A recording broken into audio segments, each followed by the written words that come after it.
one of those people who, when someone mentions God and the Bible, if you go, but there's no evidence, right? And you have these big discussions about how there's no evidence for the existence of God. Let me just tell you something, right? Do you actually know what a God is? If you're going to look for something, you should know what the description of that thing is, right? So, not out of here, just using logic. So for me, a God, as I said in the other video with a capital G, God, our Father in heaven, that kind of God, is a supernatural, a spirit being, right? There's no physical body. He's like a dream or an emotion. So if I said to you, show me evidence of a dream you had last night, you can't do it. The evidence existed, you saw it, you were in the dream, that's the evidence, your experience. But you can't give that to anyone else. There's no scientific proof for it, so your dream scientifically never existed. That's a fact. But it was real to you because you experienced it. So how is it the case that you can experience something which you know isn't real? How does that work? And it affected you because you've spoken about it. I mean, we're talking about your dream right now that you had that doesn't scientifically exist. I've just proven to you it doesn't. So how can you experience something which doesn't exist? Maybe things exist which we can't prove yet, like your dream. At some stage in the future there'll be a technology that can record your dream. And then if someone says, what's the proof? You can show them the video, and then you can show them the technology that made the video, and logically you can work out whether it was true or not. Unfortunately, I don't think that's ever going to be the case with God.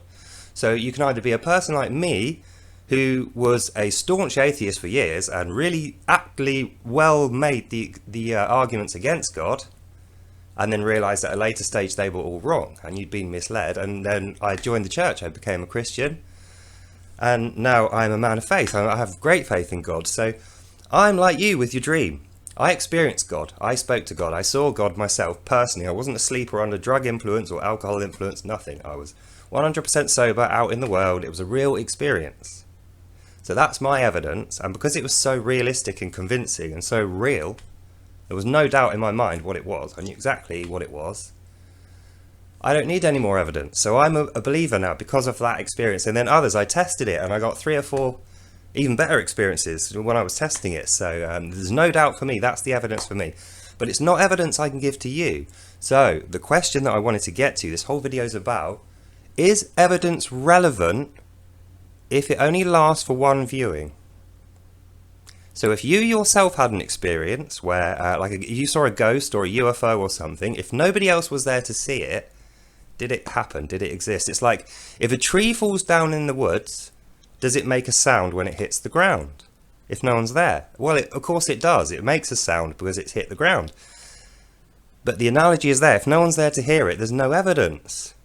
So it's just a different viewpoint. For me, evidence can exist and then not exist later. You know, it could have existed once and then been destroyed, or it could have dissipated naturally like your dream, or it could be something which we just don't know how to find yet. My point is, you and I and other human beings, we are not the arbiters of truth. We're not smart enough. We don't know enough to do that yet. So we shouldn't go demanding evidence for non-physical things like people's gods. There's other ways to get evidence of that. It's like in science, right? They can detect things which are non-physical because the non-physical thing leaves physical proof behind it. You know, it's like if you want to detect a photon of light, you can't look at it because it gets destroyed. But what you do is you look behind it and it leaves a little trail of dust with bits of light going through the dust so you can see the evidence. So for me, if you're looking for God and you have a particular, right, say me, right? Say you knew me and you wanted to know my God, then rather than asking me to produce some physical evidence of God, like I can chop off a fingernail and say, here's God's fingernail, you wouldn't believe me anyway. So actually there's no way I can give you that physical evidence. But if you want evidence of the effect of my faith upon me, if you want the effect of God upon me as evidence, all you need to do is look at my life before and my life now. You can do that with any man of faith, any woman of faith, anyone who believes in God. Look at their life before they found God, look at their life afterwards, and that will give you all the evidence that you need. So anyway, it's late now. I'm going to have a cigarette and get to bed. But yeah, I hope you enjoyed that little metaphysical discussion about the nature of truth and God and evidence. So yeah, if you enjoyed that, let me know. I love talking about this kind of thing, metaphysics and specifically spirituality. So yeah, hope you enjoyed that. I'll see you in the next one. Bye.